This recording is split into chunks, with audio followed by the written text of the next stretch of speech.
नमस्कार, ask anything के इस नए वीडियो में आपका स्वागत है और मैं फिर से पेश हूँ एक नए सवाल और जवाब के साथ। आज जो सवाल हमने अपनी चर्चा के लिए चुना है वो हमें भेजा है गोरखपुर से शिवम कुमार सिंह ने। शिवम पूछते हैं कि बच्चों को कैसे आज के युग में जहाँ मटेरियलिज्म का ओवरबर्डन डाला जा रहा है, लेटेस्ट फ़ोन, गाड़ी, उसमें फाइनेंशियल मैनेजमेंट की समझ कैसे पैदा करें। मैं ये सवाल अपने छोटे भाई के संबंध में पूछ रहा हूँ। यदि माता पिता के पास फाइनेंशियल सेंस ऑफ सिक्योरिटी है तब भी बच्चे फाइनेंसेस की समझ ना रखते हुए ओवर स्पेंडिंग करते हैं, इस पर उनकी समझ कैसे बनाएं। अब थोड़ा अलग तरह का ये प्रश्न है। एक तो जवाब इसका बहुत ही फाइनेंशियल टर्म्स में दिया जा सकता है कि भाई आप उनको बचपन से पैसे की कदर करना सिखाएं और इसके लिए जैसे यूरोप से एक कल्चर जो हमारे समाज में भी आया था और मैं समझता हूँ कि वो एक अच्छी वैल्यू हुआ करती थी, जिस कल्चर को कहते थे पॉकेट मनी कल्चर। यानी कि एक बच्चे को आपने कहा कि आपको अपने महीने भर की जो स्पेंडिंग है उसके लिए ये पैसा आपको दिया जा रहा है, आपको बजटिंग करनी पड़ेगी और इतने में ही आपको अपना खर्चा चलाना पड़ेगा, इससे ज़्यादा पैसा आपको नहीं मिलने वाला। ये वैल्यू है जो उनको बताती है कि बजटिंग नेसेसरी है। यानी अगर आपको अपने महीने भर के खर्च का पहले ही एक आकलन निकालना होगा और जितना पैसा आपके पास है उसी हिसाब से आपको खर्च करना पड़ेगा, वरना आप 10 दिन के लिए तो राजा की तरह जी सकते हैं और 20 दिन के लिए फिर आप जो है ना, आपको पैसे की बहुत भारी किल्लत होने वाली। लेकिन मैं समझता हूँ कि इतना सिंपलिस्टिक टर्म्स में इसको मैं डील नहीं करना चाहूँगा। मैं कुछ एक ऐसी बातें कहूँगा जो शायद इस प्रश्न को समझने के लिए ज़्यादा ज़रूरी हैं। देखिए, आपने मटेरियलिज्म का भी जिक्र किया, आपने न्यू कंज्यूमर कल्चर का भी जिक्र किया, जहाँ हर 6 महीने में फ़ोन की लेटेस्ट टेक्नोलॉजी आ जाती है, जहाँ पर बच्चे आजकल सड़कों पर चलते हुए तमाम तरीके की नई नई गाड़ियाँ, उनके ब्रांड, उनके फीचर्स और उनके पैसों की बात करते रहते हैं। तो जाहिर सी बात है कि ये जो नई कंज्यूमर कल्चर है, जो मटेरियलिज्म है और उसके साथ साथ जो मार्केट फोर्सेस हैं, वो हमारे घर को प्रभावित कर रही हैं और गहराई तक प्रभावित कर रही हैं। कई बार कुछ इन्फ्लुएंसेस ऐसे होते हैं जिनको आप रोक नहीं सकते। आप ऐसा नहीं कह सकते हैं कि हाँ, मैं अपने घर में टीवी नहीं रखूँगा, मैं फ़ोन का इस्तेमाल नहीं करूँगा, मैं अपने बच्चों को इंटरनेट का इस्तेमाल नहीं करने दूंगा, यानी मैं बाहर की दुनिया के पर एक कवच बना लूँगा और अपने बच्चों को बचा लूँगा। ऐसा संभव नहीं है। कुछ एक लोग ज़रूर मैं जानता हूँ जिन्होंने कहा कि नहीं नहीं, हमने तो अपने बच्चे को बिल्कुल दुनिया से, समाज से काट कर दूर रखा है और इसलिए अभी तक हमारे घर में वो सारी हवाएं नहीं बह रही हैं जो हमारे घर के बाहर बह रही हैं। तो मैंने उन्हें बताया कि देखिए, आप जब तक अपने बच्चे को ककून की तरह बचा कर रखने के लायक हैं, यानी शारीरिक रूप से और आर्थिक रूप से सक्षम है, तब तक तो आपकी ये स्ट्रेटजी काम कर जाएगी। लेकिन यही बच्चा जब अपने घर से बाहर निकलेगा तो शायद उस सोसाइटी को फेस करने का वैल्यू सिस्टम ही उसके भीतर डेवलप ना हुआ हो। कोविड याद है ना?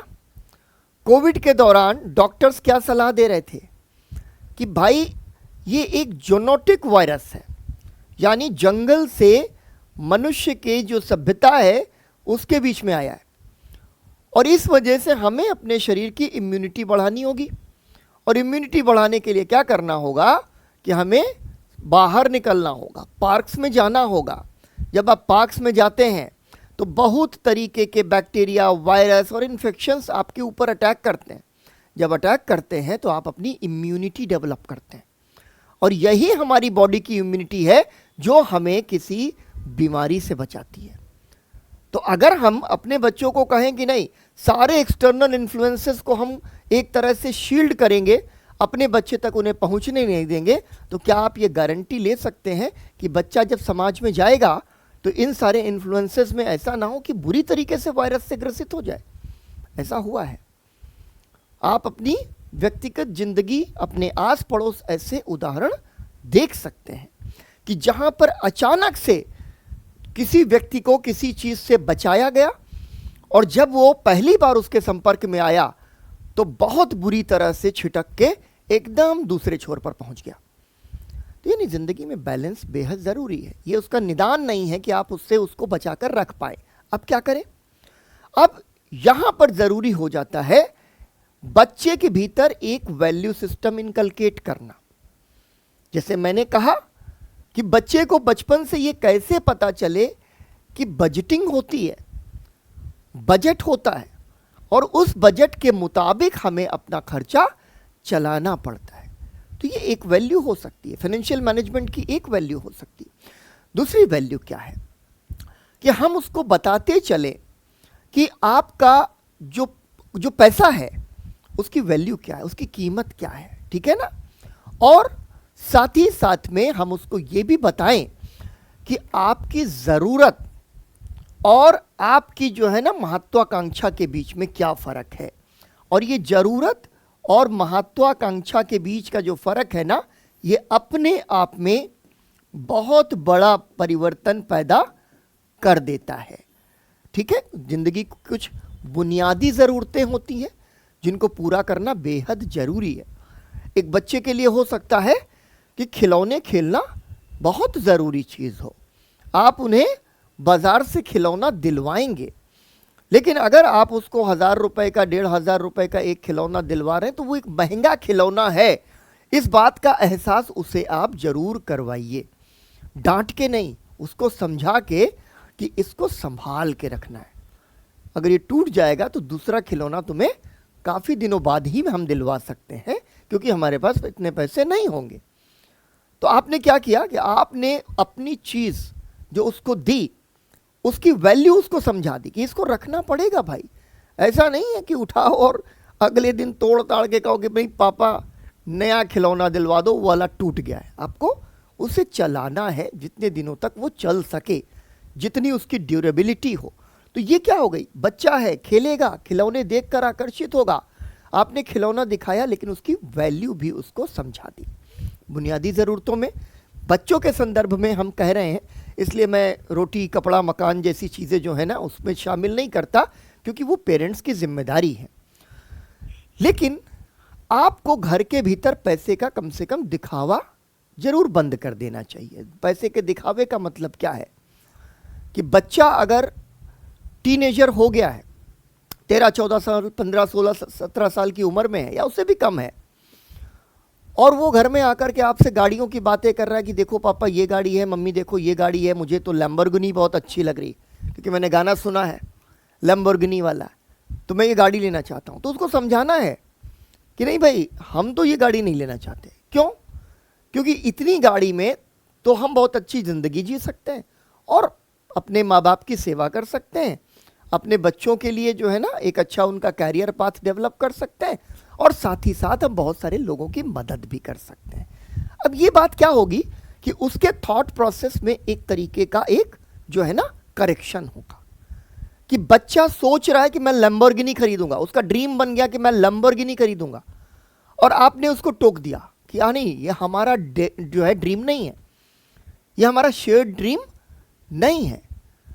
फिर आप उससे कहेंगे कि हो सकता है कि मैं कार खरीदूं, कार इतनी हो कि बस कंफर्टेबल है, हमारे बैठने लायक है, और हमारे पास कार है जो हमारी ज़रूरत हो सकती है या ज़रूरत नहीं भी हो सकती, लेकिन जो कार हमें 7 लाख 8 लाख या 10 लाख रुपया में वही कंफर्ट दे सकती है। केवल ब्रांड और स्टेटस के पीछे हम कभी भी अपने ज़िंदगी में 1 करोड़ रुपया नहीं लगाने वाले। आपने इनडायरेक्टली अपनी मिसाल देते हुए एक वैल्यू उसके अंदर डाली, और ये वैल्यू क्या है कि ठीक है, ये आज के मटेरियल कल्चर के दौरान आप उसको ये नहीं कह रहे कि नहीं बेटा हम 11 नंबर की बस पे चलेंगे ज़िंदगी भर, यानी कि हम पैदल चलेंगे। ये अतिवाद है। आपको अपने समाज और संदर्भ के समय में बीच का रास्ता निकालना पड़ता ना, जो बुद्ध जिसको कहते हैं मध्यम निकाय, आपको मध्यम निकाय खोजना पड़ेगा। आपने उससे कहा कि नहीं मुझे इतनी बड़ी और इतनी महंगी गाड़ी नहीं चाहिए, लेकिन आपने उसको ये भी नहीं कहा कि हमें गाड़ी नहीं चाहिए। आपने बीच का रास्ता निकाल दिया कि हमें एक सिंपल कार लेनी है जो थोड़ी कंफर्टेबल हो, जिसका माइलेज ठीक हो, और हमें जो एक जगह से दूसरी जगह ले जाने में हमारी मदद कर दे। दूसरी महत्वपूर्ण क्या बात है कि बच्चों के साथ जैसे जैसे वो बड़े होते चले जाएं, फैमिली फाइनेंशियल डिस्कशंस में जहां सही समझिए, जरूरी नहीं कि हर मामले में आप उनको शामिल करें, लेकिन आप उन्हें शामिल करिए फैमिली फाइनेंशियल डिस्कशंस में कि भाई हमारा बजट ये है, हम इतने हज़ार का घर अफोर्ड कर पाएंगे, अभी हम ये घर अफोर्ड नहीं कर सकते, हमारा इतना बजट नहीं है, हम यहाँ पर ये पैसा डालना चाहते हैं, किसी नए काम में हम इतना पैसा डालना चाहते हैं, इसमें हो सकता है हमें इतना पैसा जो है ना इन्वेस्टमेंट के प्रॉफिट के तौर पर आ जाए, और अगर ये पैसा आ जाएगा तो शायद हम ये कर पाएंगे। यानी नॉर्मल फाइनेंशियल डिस्कशंस में आप उनको शामिल करना शुरू कर दीजिए, जैसे ग्रेजुअली वो धीरे धीरे बड़े हो रहे हैं तब।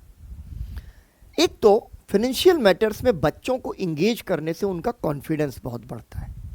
दूसरी चीज़ क्या है कि वो ये सीख जाते हैं कि भाई पैसे की वैल्यू क्या है और हमें कैसे बजट बनाना चाहिए, और हमें अपनी चादर देखकर ही पैर पसारने हैं। अब यहाँ पर कुछ लोग कहेंगे कि नहीं, जितनी बड़ी जो है, जितने बड़े हमारे पैर हैं उतनी बड़ी चादर बनाएंगे। बिल्कुल सही है, ठीक है। यहाँ पर बचपन में आपको उसे क्या कहना है कि हमें चादर बढ़ाते रहना है, हम अपनी चादर भले बढ़ाते चले जाएं, लेकिन अगर हमें ठंड लग रही है तो पैर सिकोड़ के सोना हमें आना चाहिए। ईश्वर करे कि आसमान ही हमारी चादर बन जाए, हो जाए। लेकिन वैल्यूज को जब इनकलकेट करना है तो आपको उसे ये सिंप्लिसिटी, ये ऑस्टेरिटी सिखानी चाहिए। मैंने कहा कि जब आप फाइनेंशियल अफेयर्स में बच्चों को इंगेज करते हैं तो उनका कॉन्फिडेंस बहुत बूस्ट हो जाता है। तो अगर आप कोई फैमिली गोल सेट कर रहे हैं तो उनको उन फैमिली गोल्स के डिस्कशंस में जो है ना शामिल करिए। सेट गोल्स टुगेदर, उनको उनके पर्सनल फाइनेंशियल गोल्स बनाने दीजिए, सेविंग्स के पर्सनल गोल्स बनाने दीजिए, इस इन्वेस्टिंग के पर्सनल गोल्स बनाने दीजिए। इन्वेस्टमेंट का मतलब ये है कि भाई अगर आप इतना आपने किया तो हम आपको ये गिफ्ट देंगे, ठीक है ना। तो बच्चे जो है ना वो जब इंगेज होना शुरू हो जाते हैं और पेरेंट्स के और बच्चों के बीच में जब एक अप्रोप्रिएट ट्रांसपेरेंसी का मतलब ये है कि ज़रूरी नहीं है कि आप हर एक चीज़ अपने बच्चे के साथ शेयर कर रहे हैं, लेकिन जहाँ पर आपको ज़रूरत लगे आप ये बताइए उन्हें कि अभी हम ये कर सकते हैं, अभी ये नहीं कर सकते, क्योंकि हमारा पैसा, हमारी जेब अभी हमको ये परमिट नहीं कर रहा है। एक और बहुत बड़ी वैल्यू, आप बच्चे के अंदर एक ड्रीम इनकलकेट कर सकते हैं। वो क्या है? फिलैंथ्रोपिक गोल। हमारी जिंदगी का उद्देश्य क्या है? अगर बच्चा बचपन में ये देख रहा है कि किसी खास दिन में आप जो है कहीं भंडारा लगाते हैं, लोगों की सेवा करते हैं, उनको भोजन देते हैं, या अगर भंडारा नहीं भी लगा सकते, आप लंगर नहीं लगा सकते, लोगों को खाना नहीं बांट सकते, तो आपने किसी खास दिन पर, जैसे उनके जन्मदिन के दिन पर, आपने 10 पैकेट, 11 पैकेट, 12 पैकेट जो है खाने के बनवाए और आपने जाकर के अपने हाथों से कुछ लोगों को भोजन दे दिया। अब ये चैरिटी है, इस पे बड़े रिजर्वेशंस हैं, बहुत तरीके की बातें हो सकती हैं, लेकिन मैं आपको क्या कह रहा हूँ, बच्चा देख रहा है, 6 साल का बच्चा देख रहा है कि उसके माँ बाप घर में खाना बना करके लाए हैं और किसी को हाथ जोड़ करके वो खाना दे रहे हैं, बिना उसका धर्म, उसका मजहब, उसकी जाति कुछ भी पूछे हुए। जिसको भी लग रहा है कि हम खाना देंगे वो खाना स्वीकार कर सकता है, उसको भूख लगी हो सकती है, उसको ज़रूरत है, हमने उसको खाना दिया। बच्चे ने देखा कि अरे ये है। देखिए, माँ और बाप एक छोटे बच्चे के लिए ही मैन और शी मैन होते हैं, सुपरमैन, सुपर वुमेन। अगर आपने उसको जो है ना बचपन में ये समझा दिया कि ज़िंदगी में सिर्फ गाड़ी, घर और जो है तमाम तरीके की सुविधाएं नहीं, बल्कि सबसे बड़ी ज़रूरत यह है कि हमें देश और समाज के लिए कुछ करना है, तो समझिए आपने आधा काम बना दिया। अपने समाज के प्रति करुणा आ गई उसके अंदर, गरीबों के प्रति करुणा आ गई उसके अंदर। तो वो जब भी कुछ कर रहा होगा, जब भी कोई ड्रीम कर रहा होगा, तो उसमें अपने समाज को, अपने देश को वो रख रहा होगा। अब कोई कह सकता है कि सर ये तो क्या ही बात हुई, हर कोई समाज सेवा करने निकल जाएगा तो हमारा क्या होगा। मैं क्या कह रहा हूँ, आपको समर्थ होना है, लेकिन आपको ये पता होना चाहिए, और हर धर्म यही सिखाता है। अगर आप धार्मिक हैं तो ये सोच के चलिएगा कि हर धर्म यही सिखाता है कि आप जो है ना गरीबों की सेवा करिए, कमज़ोरों की मदद करिए। और अगर आप नहीं करना चाहते हैं तो सिर्फ घंटा घड़ियाल बजाने से या 5 टाइम नमाज़ पढ़ लेने से या गुरुद्वारे में चले जाने से या संडे प्रेयर्स में पार्टिसिपेट करने से आपको भगवान नहीं मिलने वाले। यही तो मतलब हुआ। तो मैं जो कह रहा हूँ उसका मतलब यही है कि आप उस बच्चे को ये कहीं ना कहीं एहसास दिला रहे हैं कि मनुष्य होने के नाते हमारा ये कर्तव्य है कि हम अपने से कमज़ोर लोगों को जो है हाथ दे करके ऊपर उठाने में मदद करें। अगली चीज़, फिजिकल लेबर के प्रति आज बहुत ही ज़्यादा मतलब एक तरीके का मैं कहूँ कि एक रेजिस्टेंस बन गया है कि भाई हम अपने हाथ से सारे काम नहीं कर सकते, हम झाड़ू नहीं लगा सकते, हम खाना नहीं बना सकते, हम अपने हाथ से पानी नहीं लेंगे, या अपने घर में तो झाड़ू लगा भी लेंगे, मैं बाहर की सड़क पर झाड़ू नहीं लगाऊंगा, बाहर कोई काम करता हुआ नहीं दिखूंगा, अपनी गाड़ी को मैं कपड़ा लेकर अपने आप पोंछता हुआ नहीं दिखना चाहूँगा। तो ये क्या हुआ? मैनुअल लेबर, हाथ का जो श्रम है उसकी वैल्यू हम नहीं सिखाते। गांधी हाथ के श्रम पर बहुत जोर देते हैं कि आपको बच्चे को हाथ का श्रम जरूर सिखाना है, ताकि उसे ये ना लगे कि जो लोग हाथ का श्रम कर रहे हैं, मैनुअल लेबर कर रहे हैं, वो हमसे कमतर हैं। नहीं, श्रम श्रम होता है, चाहे वो बुद्धि का श्रम हो, चाहे वो हाथ का श्रम हो, चाहे स्किल्ड लेबर हो, चाहे अनस्किल्ड लेबर हो। उस श्रम का सम्मान करना आप सिखा दीजिए। अगर आपने उस श्रम का सम्मान करना सिखा दिया तो समझिए कि एक और मेजर वैल्यू आपने उसके अंदर इनकलकेट कर दी। ठीक है, जब वो देख रहा है कि हमारे जो पेरेंट्स हैं, जो हमारे पीयर्स हैं, आसपास के लोग हैं, वो एक बहुत रिस्पॉन्सिबल फाइनेंशियल बिहेवियर कर रहे हैं, या वो किसी बड़े गोल के लिए काम कर रहे हैं, तो उसमें हो सकता है कुछ फाइनेंशियल कंस्ट्रेंट्स भी आ जाएं, कुछ चुनौतियां भी आ जाएं, लेकिन उनका वो सामना कर रहे हैं क्योंकि उनको कोई मेजर गोल अचीव करना है। यहां पर भी रिस्पॉन्सिबिलिटी की बात आ जाती है। तो ये क्या करता है, वो बच्चा अपनी लाइफ में उन्हीं वैल्यूज को रीइंफोर्स करने लगता है जो लेसन्स आपने उसको टीच किए। कई बार लोग क्या करते हैं कि बच्चों को अपनी कहानियां नहीं सुनाते।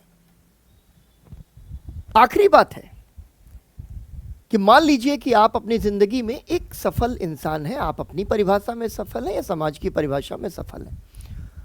आप उसको बताइए कि हमारी जर्नी क्या है, उस जर्नी में कौन कौन से ऑब्स्टिकल्स थे, उस जर्नी में कौन कौन से चैलेंजेस थे, उस जर्नी में कौन कौन सी सफरिंग्स थी, उसमें कौन सा पेन था। जब आप उसको बिठाकर कलेक्टिवली, ऐसा नहीं है आप आज मेरी कहानी सुनो, नहीं, आप खाना खाते समय, रात में उनके साथ बैठे हुए, किसी छुट्टी के दिन कहीं घूमने जा रहे हैं, आप उनसे बातें करिए, उनको बताइए कि ये किसी भी काम को करने का या किसी मुकाम पर पहुंचने की जो कीमत होती है वो क्या होती है। वो ये सुने कि आज अगर उनके पिता एक सफल इंसान हैं तो वो बहुत असफल इंसान भी हैं, बहुत ही ठोकर खाए हुए इंसान भी हैं, बहुत हारे हुए इंसान भी हैं। जब आप अपनी जर्नी उनको बताएंगे ना ईमानदारी के साथ, तो उनको पता चलेगा कि देखो भाई, एक आध बार की हार से कोई फर्क नहीं पड़ता, फिर से धूल झाड़ के खड़े होना है, चल दो। उनको ये पता चलेगा कि अगर कुछ चैलेंजेस आ रहे हैं तो चलो ठीक है, ये चैलेंजेस आते हैं किसी काम को करने में। अगर पेन है, मैं पढ़ना पड़ रहा है इतना ज़्यादा, मैं मूवी नहीं देख पा रहा, मैं कोई मस्ती नहीं कर पा रहा हूँ, मैं रिलेटिव्स के घर नहीं जा पा रहा हूँ, मैं फंक्शंस नहीं अटेंड कर पा रहा हूँ, नहीं, ये पेन है, क्योंकि ये प्रोसेस है, पेन ही प्रोसेस है। उसको समझ में आ रहा है, आपकी कहानी से समझ में आ रहा है। मैं दो छोटी छोटी मिसालें दूं आपको। एक बहुत बड़े इंस्टीट्यूट में उसके जो मालिक थे, उन्होंने बहुत पेन, सफरिंग, स्ट्रगल और कॉम्प्रोमाइजेस के साथ में कोई इंस्टीट्यूट खड़ा किया। जब उनके बेटे आए तो उन्होंने अचानक से आकर के ना उस पूरी मेहनत पर पानी फेरना शुरू कर दिया। क्यों? क्योंकि बच्चे का सोशल एक्सपोजर था ही नहीं, उसको ये प्रोसेस पता ही नहीं था कि जब आप जो है कोई नई चीज़ बनाते हैं तो उसमें कितनी समस्याओं का सामना करना पड़ता है। बनाने में आपको 10 साल लग सकते हैं और बिगाड़ने में आपको 10 मिनट नहीं लगेंगे, ये उनको पता होना चाहिए। ऐसे ही एक किसी बहुत बड़े स्कूल की बात थी कि जिन्होंने उस स्कूल को बनाया या चेन ऑफ स्कूल्स बनाई, वो काल कवलित हो गए, एक्सपायर हो गए। उनके बेटे कहीं पर थे, वहाँ से वो आए और जैसे ही आए पूरे के पूरे स्टाफ के अंदर असंतोष फैल गया, क्योंकि उन्होंने आकर के बॉसिज्म की तरह से ना सबको कंट्रोल करना शुरू कर दिया। जब आप जिन लोगों के साथ काम करते हैं, जो आपकी जर्नी के साझीदार हैं, वो आपके अपने लोग हैं, वहाँ पर आपको सुपीरियरिटी इम्पोज नहीं करनी होती कि मैं बहुत बड़ा हूँ तुम बहुत छोटे हो। नहीं, वो आपकी टीम है, आपके लोग हैं, सब बराबर हैं। लेकिन अगर बेटे को एक्सपोजर नहीं मिला है तो आएगा और आकर के सबको जो है ना एक ही छड़ी से हाँकने की कोशिश करना शुरू कर देगा। तो ये क्या हुआ? इसीलिए हुआ क्योंकि हमने बचपन से बच्चों को वो सब वैल्यूज़ नहीं दी जो वैल्यूज़ उसको हमें देनी चाहिए थी। हमारे यहाँ अवध में एक कहावत है कि 2 पीढ़ियां बनाती हैं, तीसरी पीढ़ी बर्बाद करती है। तो अब आप ये मत गिनने लग जाइएगा कि आप कौन सी पीढ़ी हैं, लेकिन कहने का मतलब यह है कि जरूरी नहीं है कि 2 पीढ़ियों ने जो बनाया है वो तीसरी पीढ़ी जो है उसको संभाल लेगी। तीसरी पीढ़ी में वो वैल्यूज लैक कर रही हैं जो पहली और दूसरी पीढ़ी में थी, क्योंकि वो स्ट्रगल, वो पेन, वो सफरिंग और वो प्रोसेस उन्होंने देखा था। हो सकता है तीसरी पीढ़ी तक उसका एक्सपोजर पहुंचा ही नहीं, और एक्सपोजर नहीं है तो एक्सपीरियंस भी नहीं है। इसलिए छोटे से घर की बात हो या आपके इस पर्टिकुलर सवाल की बात हो, जिस इंप्रेशन में आपने सवाल लिखा है, मुझे लग रहा है कि शायद एंसेस्ट्रल प्रॉपर्टी है ठीक ठाक, और बच्चे को लग रहा है कि इतनी प्रॉपर्टी है तो हम आराम से ज़िंदगी जी लेंगे, क्या ही करना होगा। लेकिन एक बार जब आपने उसको एहसास दिला दिया कि नहीं बेटा, हमने तो घर देखे हैं कि जहाँ पर ना हर समय झालरों की जगमगाहट होती थी, आज वहाँ दिया नहीं जलता। क्यों? क्योंकि उन पीढ़ियों ने ये सोच लिया कि इतनी प्रॉपर्टी है, हम काम करके क्या करेंगे। आपको हर रोज मेहनत करनी है, हर महीना मेहनत करनी है, हर साल मेहनत करनी है और पूरी ज़िंदगी मेहनत करनी है। आप अपनी बेस कैपिटल को, अपनी स्ट्रेंथ बनाइए, लेकिन आप अपने मंथली एक्सपेंडिचर के लिए अपनी बेस कैपिटल को जो है डाइल्यूट नहीं कर सकते हैं। मुझे लगता है कि एक जर्नलिस्टिक ओवरव्यू के हिसाब से आपको आपके सवाल का जवाब मिल गया होगा। इस संबंध में किसी दूसरे प्रसंग में हम लोग और डिटेल बातचीत करते रहेंगे। अगर आपके मन में कोई ऐसा ही सवाल है तो आस्क एनीथिंग के मोबाइल नंबर पर और ईमेल आईडी पर आप अपना सवाल हमें ज़रूर भेज दीजिए। मैं पूरी कोशिश करूंगा कि मैं उनका जवाब दूं। आपका बहुत बहुत शुक्रिया।